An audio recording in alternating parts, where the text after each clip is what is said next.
గత 5 ఏళ్లలో జగన్మోహన్ రెడ్డి గారి హయాంలో కొన్ని విప్లవాత్మకమైన మార్పులు తీసుకొచ్చారు, విప్లవాత్మకమైన నిర్ణయాలు తీసుకున్నారు. అందులో ఇంటింటికి రేషన్ ఇవ్వడం, దానికోసం ప్రత్యేకంగా కొన్ని వాహనాలు ఏర్పాటు చేయడం, కొంచెం సిబ్బందిని ఏర్పాటు చేయడం, దానికి వాలంటీర్స్తో లింక్ పెట్టడం, వాళ్ళ గుమ్మం దగ్గరికి కాకపోయినా వీధిలోకైనా రేషన్ ఇవ్వడం, అలాగే ఇంటింటికి పింఛన్లు పంపిణీ చేయడం. కానీ ఇప్పుడు ఆ విప్లవాత్మక నిర్ణయాలకి, జగన్ నిర్ణయాలకి తూట్లు పడబోతున్నాయా చంద్రబాబు గారి హయాంలో? తాజాగా అచ్చెన్నాయుడు గారు ఇచ్చిన స్టేట్మెంట్ కానీ, పింఛన్లు వ్యవహారంలో దొంగ పింఛన్లు ఎక్కువ ఉన్నాయి, త్వరలో వాటన్నిటినీ కూడా తీసేస్తాము, ఆ ఆలోచన చేస్తున్నాము అంటూ చేసిన ప్రకటన కానీ, ఇవన్నీ ఒక టెన్షన్ క్రియేట్ చేస్తున్నాయి. అలాగే ఏం జరగబోతోంది, ప్రస్తుత ప్రభుత్వం తీసుకోబోయే నిర్ణయాలు ఏంటి అనే దాని మీద కూడా ప్రజల్లో ఒక అయోమయం అయితే ఏర్పడుతుంది. ఇది అంశం మీద చర్చించే ప్రయత్నం చేద్దాం. సార్, ముందుగా ఇంకా ఇంటింటికి అనే పదం ఇంకా పోద్దా? ఇంటింటికి రేషన్, లేదంటే ఇంటికి తలుపు కొట్టి తెల్లారగట్ల 5 గంటలకి పింఛన్ ఇవ్వడం, ఇది పోతుందా భవిష్యత్తులో? ఇంక లేనట్టేనా? జనం వాళ్ళ నోట్లో వాళ్ళు చూసుకున్నట్టు అంతమించి. అంతే, అవును. ఎందుకంటే వాళ్ళు ఇచ్చిన తీర్పు పక్కెళ్ళాడు, అంతకంటే మెరుగైన పాలన అందిస్తామని ఆ పాలన తీసేద్దాం అన్నటువంటి ప్రయత్నిస్తున్నారు తప్పించి, ఇప్పుడు ఇంటికి వచ్చి ఇచ్చిన పెన్షన్ అంతకంటే ఎక్కువ ఇస్తే అంతకంటే ఎక్కువ అవుతుంది. అంతేగాని ఇప్పుడు ఓ 10 మంది రాజకీయ నాయకులు వచ్చి వాళ్ళ సమక్షంలో ఇట్లా ఇచ్చి ఫోటో తీసుకుంటే ఇది అంతకంటే గౌరవం ఇచ్చి వచ్చినట్ట, గౌరవం పోయినట్ట? జగన్ విలువ ఏంటో ఇప్పుడు తెలుస్తుంది వాళ్ళకి. ఇప్పుడు ఇంటికి ఇచ్చినప్పుడు విలువ తెలియలా, ఇంటికి వచ్చి పొద్దున్నే లేపిచ్చినప్పుడు మొదట్లో గొప్పగా అనిపించింది, కొత్తగా అనిపించింది. 4 రోజులు పోయేటప్పటికి రొటీన్ అయిపోయింది, అలవాటు అయిపోయింది. దాంతో దాని విలువ తెలియలా. ఎంతకంటే ఎక్కువ ఇస్తానన్నాడు కదా అన్నటువంటి ఫీలింగ్ తెలిసింది తప్పించి, దీంట్లో రేపు పొద్దున్న మనకు పోతుందేమో అని తెలియలా. జగన్ ఉన్నప్పుడు పెన్షన్లు పెరుగుతా వెళ్ళినాయి, ఇప్పుడు తగ్గుతా రాబోతున్నాయి. ఆ విషయం అధికారికంగా చెప్తున్నారు. అదే కదా, దానికి దొంగ అన్నటువంటి ఒక ముద్ర వేస్తున్నారు. ఇప్పుడు పెన్షను టోటల్గా 1,47,00,000 రేషన్ కార్డులు ఇచ్చారు, వైట్ రేషన్ కార్డులు. నిజమైన అర్హులు ఎంతమంది ఉంటారు? 85 లక్షలు అన్నది కేంద్ర ప్రభుత్వ గణాంకం. అది కూడా కాదు, అసలైతే కేంద్ర లెక్క, నీతి ఆయోగ్ లెక్క అయితే ఈ రాష్ట్రంలో 30% మంది పేదరికపు దిగువన ఉన్నారు. అంటే 1,60,00,000లో 30% అంటే 30 లక్షలు ప్లస్ ఒక 6, 3, 18, 48 లక్షలు ఉండాలి అంతే. నీతి ఆయోగ్ లెక్క అయితే 48 లక్షల మంది మనకి నిజమైనటువంటి పేదలు, అంటే వైట్ రేషన్ కార్డు అవసరం అయిన అంటే నిజమైన అర్హులు. కానీ అయినా కేంద్రం చూసి చూడనట్టు పోయి 85 లక్షలకు ఇస్తుంది రేషన్. ఇక్కడ ఇస్తున్నది 1,47,00,000 మందికి. అంటే జగన్ మిగతాది తను మోసాడు, ఓ రకంగా తను మోసాడు. ఇదివరకు డైలాగ్ ఉండేదన్నమాట, జగన్ ఇద్దరికే ఇస్తాడు, ఎవరాళ్ళు అడిగినోడు అడగనోడు. ఇద్దరికే ఇస్తాడు, అడిగినోడు అడగనోడు, ఇద్దరికీ అన్నటువంటి. అడిగిన వాళ్ళకి ఇచ్చాడు, అడగని వాళ్ళకి కూడా ఇచ్చారు. ఇంటికి వెళ్ళి మరి వాలంటీరు నీకు అర్హత ఉంది అని చెప్పి ఇచ్చారు రేషన్ కార్డు. రేషన్ కార్డులు ఇచ్చి ఎన్నేళ్ళు అయింది? ఇచ్చారు. ఇప్పుడు దాంట్లో అనర్హులే ఉన్నారు. కాకపోతే కోటీశ్వరులు కాదు వాళ్ళు, అలాగని బిచ్చగాళ్ళు కాదు. మనం ఇద్దామనుకుంటున్నటువంటి ఈ సంక్షేమ పథకాలు బిచ్చగాళ్ళకి ఇద్దామనుకుంటున్నామా, కోటీశ్వరులకి ఇదే ఆత్మగౌరవం కోసం ఇద్దామనుకుంటున్నాం? పింఛన్ అనేటువంటిది నా దృష్టిలో ఆత్మగౌరవం. ఈ సమాజానికి పేదలు చేసినటువంటి తమ క్రతువు ఏదైతే ఉందో, తమ వంతు సమాజానికి చేసినటువంటిది. ఇప్పుడు ఫర్ ఎగ్జాంపుల్ మీరు నేను వెళ్ళి బండలు మోసి ఇల్లు కట్టుకోలేం కదా, కూలీ చెల్లించామంటాం. కానీ ఆ కూలీ లేకపోతే మన ఇల్లు ఎప్పటికీ రాదుగా. అంతే కదా, అతను కూలి డబ్బులే తీసుకుని ఉండొచ్చు, కానీ అతను ఆ ఇల్లు కట్టించడం వల్ల, కట్టి ఇవ్వడం వలన ఇవాళ రోజున మన రేటు పెరిగి ఉంటుంది కదా. అంటే ఇది సమాజానికి అతను చేసినటువంటి ఇదే కదా. అతను దాంట్లో కేవలం ఆనాటి కూలి వరకే తీసుకున్నాడు, కానీ దాని వలన తయారైన ఆస్తి విలువ ఈనాడు మనం అనుభవిస్తున్నాం కదా. ఇది ప్రతి ఒక్కడి వలన, పేదవాడి వల్ల సమాజానికి వచ్చినటువంటి ఓ ప్రయోజనం. దానికి మనం ఇచ్చే నజరాన వాళ్ళు ఆత్మగౌరవంతో బ్రతకడానికి ఇచ్చేటటువంటి అమౌంట్. అది ఇంటికి వెళ్ళి ఇస్తే గౌరవంగా ఉంటుంది, లేదా ఇబ్బంది పెట్టకుండా ఇస్తే గౌరవంగా ఉంటుంది. రచబండ దగ్గరకు వచ్చేయండి, సచివాలయం దగ్గరకు వచ్చేయండి, ఎవడు చెప్తాడో కూడా తెలియదు. ఎలాంటి ఇది అదే కదా 5 నెలల క్రితం ప్రారంభమైనటువంటిది 5వ నెలలో కూడా కొనసాగుతుంది. ఎలక్షన్స్ ముందు 3 నెలలు, ఎలక్షన్స్ తర్వాత 2 నెలలు. అంతకుముందు ప్రశాంతంగా ఇంటికి వచ్చినటువంటి దాని విలువ పెరిగింది. కానీ క్రమంగా అనుమానాలు పెరిగినాయి, అపార్థాలు పెరిగినాయి. ఈ నెలలోనే 67,000 తీసేశారన్నది వైసీపీ ప్రొజెక్ట్ చెప్తుంది. నిజమో కాదో ఎవరు సమాధానం చెప్పట్లేదు. పైగా అవును తీసేస్తాం, అనర్హులు బోల్డ్ అంతమందికి ఇచ్చారు, తీసేస్తాం. ఇప్పుడు ఆ మధ్యన ఒక అమ్మాయి వెంకాయమ్మో ఎవరో తొడగొట్టి సవాల్ చేసింది, ఏంటి నా పెన్షన్ తీసేసేవరే జగన్ నీ సంగతి తెలుస్తా, చంద్రబాబు గారు కూడా గొప్ప అమ్మాయి అది ఇది అని చెప్పి. అప్పుడు ఏం తెలియదు అమ్మాయికి పెన్షన్, ఏం పెన్షన్ అసలు ఆవిడికి 60 ఏళ్ళు దాటిన తర్వాత ఇవ్వాల్సిన పెన్షన్ ఆమెకి ఏమొచ్చింది, ఒంటరి మహిళ పెన్షన్, పక్కన భర్త ఉన్నాడు.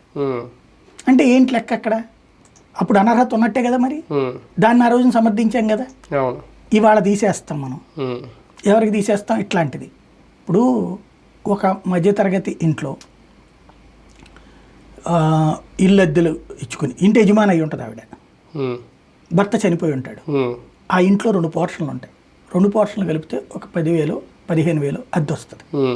ప్రభుత్వం దృష్టిలో ఆవిడ ఒక 1 కోటి రూపాయల ప్రాపర్టీ యజమాని, కానీ తన నెలవారీ ఆదాయం 15,000. ఈ పింఛన్ వల్ల ఒక 3,000, అలాగే ఆ రేషన్ వలన ఆవిడ గౌరవంగా తన బతుకుతోంది. ఇప్పుడు నువ్వు తీసేస్తున్నావు, చచ్చిపోరు కానీ కూర తినే బదులు పచ్చడి తినాల్సి వస్తుంది, అంతే కదా.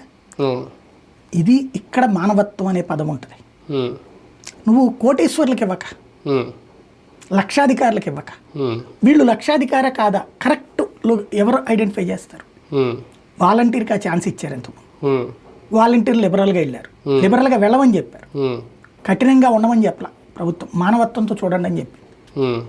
ఇంకా ఏమంది కానీ తగ్గించు మళ్ళా మధ్యలో 300 యూనిట్లని ప్రాబ్లం వచ్చినప్పుడు, లేకపోతే దాంట్లో ఏం చేశారు, నువ్వు అట్లా కాదు ఎట్లా చేయండి, ఇంకో మీటర్ పెట్టుకోండి, ఇట్లా కొంతమంది దొంగ పెన్షన్లు ఉన్నాయి. ఎట్లాంటిదంటే ఇంటికి ఒక పెన్షనే వస్తుంది.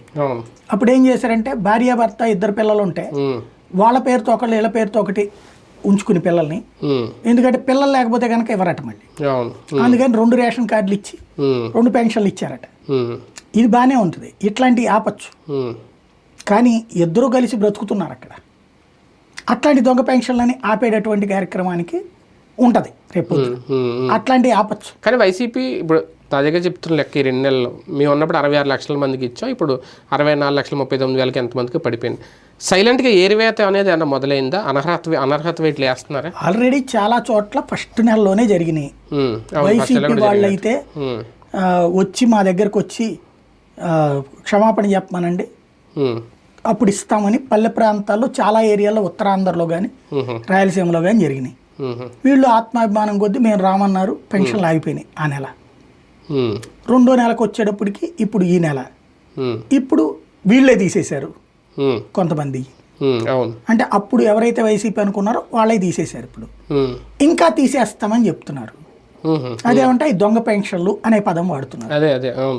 ఇదివరకు ఆ పదం వైసీపీ వాళ్ళు కూడా వాళ్ళ ఇదివరకు వాళ్ళు అదేది కరెంటు బిల్లులు ఎక్కువైనాయి అని, లేకపోతే ఇంకోటి వచ్చినప్పుడు ఇలాంటి భాష వాడాల వాళ్ళు. కరెంట్ బిల్లు ఎక్కువ వచ్చిందబ్బా అందుకని దీనికి ఏదైనా ఆలోచిద్దామన్నారు. కానీ దొంగలు, దొంగ పెన్షన్లు, దొంగ మనుషులు అనలా. ఏ మంత్రి మాట్లాడలేదు. కరెంట్ బిల్లులు వచ్చినాయి, దానికి ఏదైనా విధానం ఆలోచించాలి. వాళ్ళు ఎక్కువ తీసుకుంటున్నారు కానీ అయినా కూడా తీసుకుంటున్నారు, మేము ఆ విధానం పెట్టాం, లేకపోతే దానికి సీలింగ్ లేకపోతే ఎట్లాగా 300 యూనిట్ల కంటే కరెంట్ ఎక్కువ వాడుతున్నారంటే అది కూడా సీలింగ్ కాకపోతే ఎట్లాగానే పదం వాడారు. దాన్నే ఎదుగో అమాయకులు అన్యాయం చేస్తారా అన్న మనం. ఇప్పుడు ఏకంగా దొంగ పెన్షన్లు, దొంగలు అని వాడుతున్నాం. రైట్, అపార్ట్మెంట్లో ఉన్న వాళ్ళకు కూడా ఇస్తున్నారు. నేను చెప్పినటువంటి పరిస్థితి ఎట్లుంటది, 60 లక్షల మందికి తీసేయండి, ప్రజలు తేలుస్తారు. నిజమే, అది ప్రభుత్వపు నిబంధన ప్రకారం అయితే దొంగ పెన్షన్ అండి, నో డౌట్. ప్రభుత్వపు నిబంధన ప్రకారం అయితే దొంగ పెన్షన్. కానీ సామాజిక కోణంలో చూస్తే వాళ్ళు అర్హులే. సామాజిక కోణంలో చూస్తే వాళ్ళు ఏం కోటీశ్వర్లు కాదు. ప్రభుత్వ నిబంధన ప్రకారం చూసుకుంటే చాలా పింఛన్లు లేచిపోతాయి మరి. అంతే, ఆ యాంగిల్స్ అన్ని. అంటే ఇప్పుడు ఒక అపార్ట్మెంట్లో ఉన్నారండి, వాళ్ళకి ఒక లోన్ తీసుకుని ఉంటారు, వాళ్ళకి ఒక నెలకు ఒక 30,000 ఏమో జీతం వస్తుంది. లోన్ తీసుకుంటే 10,000 లోనుకు పోతాం, అపార్ట్మెంట్ కొనుక్కుని 20,000 రూపాయలు ఉంటాయి, ఎడ్యుకేషన్ ఇటుగా పోతుంటాయి. ఇది దీంతో వాళ్ళు బతికేయరు. ఇది ఓ రకంగా వేడి నీళ్లలో చన్నీళ్ళ లాంటి పెన్షన్ అనేటువంటి, ఈ రేషన్ అనేటువంటిది ఒక అదనపు. దీన్ని చెయ్యాలంటే జాగ్రత్తగా ప్రజల్ని కన్విన్స్ చేస్తూ ఒక ఎక్స్ప్లెయిన్ చేయాలి. అమ్మ, మీలో చాలామంది బియ్యం తీసుకోవట్లేదు, వైట్ రేషన్ కార్డుల్లో మీ అంతటి మీరు వదిలేసుకోండి. నేను ఇంతకుముందే చెప్పా, ఇట్లాంటి జరుగుతుంది ఫ్యూచర్లో చూడండి అన్నటువంటి. ఇప్పుడు దొంగల్ని చేసి చూపెడతారని నేను మాట్లాడాను లేదా, మనం డిబేట్లోనే చెప్పాను. రేపు పొద్దున వీళ్ళు వచ్చాక కొన్ని రోజులు పోయాక దొంగలని బిగిన్ చేస్తారు, కఠిన చర్యలు తీసుకుంటామంటారు, ప్రజలే సరెండర్ చేయమంటారు, చేయకపోతే యాక్షన్ ఉంటుంది అంటారు. దాంతో వాళ్ళంతటా వాళ్ళే రావాలి, లేదా సైలెంట్గా ఇవ్వలేదని అడగకుండా ఉండాలి. అట్లాంటి పరిస్థితి సృష్టిస్తారు. వాళ్ళకి వీళ్ళకి తేడాల్లో వీళ్ళు భయపెట్టేస్తారు. ముందే దొంగం చేసేసి నువ్వు మాట్లాడకుండా చేస్తారని చెప్పాను కదా, అదే జరిగింది. ఇప్పుడు ఆరంభమైంది దొంగ పెన్షన్లు తీసేస్తామని. అంటే నువ్వు దొంగని ముద్రేయడం ప్రారంభించావు. దొంగని ముద్రేసాక ఇప్పుడు వాళ్ళు ఏదన్నా అడిగారు అనుకోండి, ఇదిగో ఈవిడేకా పెన్షన్ అన్నటువంటిది బిగిన్ అవుతుంది. ఇప్పుడు అమ్మాయి గీతాంజలిని ఎట్లా ట్రోల్ చేశారు అట్లా. లేదంటే సబ్సిడీ గివ్ అప్ లాంటిది ఏమైనా పెట్టాలి. ఆ మధ్యన కేంద్ర ప్రభుత్వం పెట్టింది చేశారా సబ్సిడీ గివ్ అప్ అని, మన గ్యాస్ వెబ్సైట్ లో పెడితే కొంతమంది వదిలేసుకున్నారు. నేను అట్లాగే వదులుకున్నా. అదే అదే అదే ఆ తర్వాత గ్యాస్ అదే అలాగే ఇది కూడా పెడితే ఏమన్నా వాళ్ళు ఏమన్నా మాకు పింఛన్ అవసరం లేదులే అనుకుంటే చేస్తారేమో అనుకుంటున్నాను నేను. అయితే పింఛన్ కాదు ఇక్కడ, బేసిక్ గా వైట్ రేషన్ కార్డు అనేటువంటి సిస్టంలో పెద్ద తేడా ఉంది. నేను చాలాసార్లు చెప్పా, రేషన్ వాళ్ళకి అక్కర్లా, రేషన్ తగ్గిస్తే బోల్డ్ అంత మిగులుద్ది, కానీ ఆ డబ్బులు కేంద్రం ఏమైనా రాష్ట్రానికి ఇవ్వదు. ఇంకోటి తక్కువ బియ్యం ఉందనుకోండి, ఇక్కడ సేకరణ కూడా తక్కువే తీసుకుంటుంది కేంద్ర ప్రభుత్వం, అప్పుడు రైతులకి నష్టం. అందుకని రేషన్లో స్మగ్లింగ్ జరుగుతుంది అనేది ఇప్పుడు చంద్రబాబు వచ్చాక కూడా అదే జరుగుతుంది. ఏం చేస్తారు ఇప్పుడు, ఈయన 2 నెలల నుంచి తీసుకున్న బియ్యం ఏమన్నా అందరూ తినేస్తున్నారేంటి? లేదు కదా, అమ్ముకునేయే నడుస్తాయి. అప్పుడు వైసీపీ వాళ్ళు అమ్ముకుంటే ఇప్పుడు టీడీపీ వాళ్ళు. నన్ను అడిగితే పార్టీ వాడు ఎవడు అమ్ముకోడు, వాడు ఆ టైంలో వైసీపీకి కండ వేసుకుంటాడు, ఇప్పుడు టీడీపీ కండ వేసుకుంటాడు, అంతే.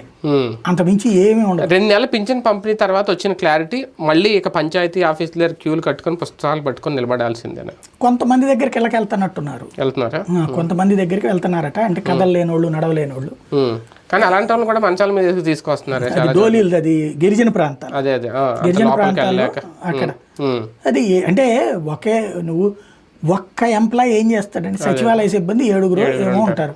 7 ఇప్పుడు ఆ ఏరియాలో ఎన్ని, ఒక్కో చోట ఇప్పుడు ఏజెన్సీ ఏరియాలో ఉంటే ఒకటి ఇటు పక్కన ఊరు ఉంటే ఇంకోటి ఆ పక్కన ఉంటుంది, కిలోమీటర్ల కొద్ది ఉంటుంది. ఎట్టవగలుగుతాడు? రేషన్ సంగతి కూడా ఇంకా అంతేనా? ఒకవేళ ఆ వాహనాలు కూడా ఇప్పుడు తిరగట్లేదు, రావట్లేదు, ఆ సైరన్లు కూడా వినబడట్లేదు. రేషన్ షాపులు అయితే ఉంటున్నాయి, తెచ్చుకుంటున్నారు, కానీ ఇంటికి డోర్ డెలివరీ అనేది ఇంకా పోయినట్టే. ఏం లేదు, ఎవరు చేసుకున్న కర్మ వాళ్ళు అనుభవించక తప్పదని అన్ని నోటి దగ్గరకు వచ్చినాయి. అక్కర్లేదు అనుకున్నారు, వాళ్లే వద్దనుకున్నారు కదా, కాబట్టి పోతున్నాయి. వాళ్లే వద్దనుకున్నారు కదా, పోతున్నాయి, అంతే సింపుల్. ఒక రకంగా జగన్ ఆలోచనలు ఈ అన్ని ఉండవు. చెప్పాను కదా, ప్రజల వద్దకి కాదు, ఇంటికి వచ్చిన పాలన. ఇంటికి వచ్చిన పాలన మళ్ళీ దూరం అవుతుంది. అది ప్రజలే వద్దు అనుకున్నారు ఒక రకంగా, అదే అనుకోవాలి.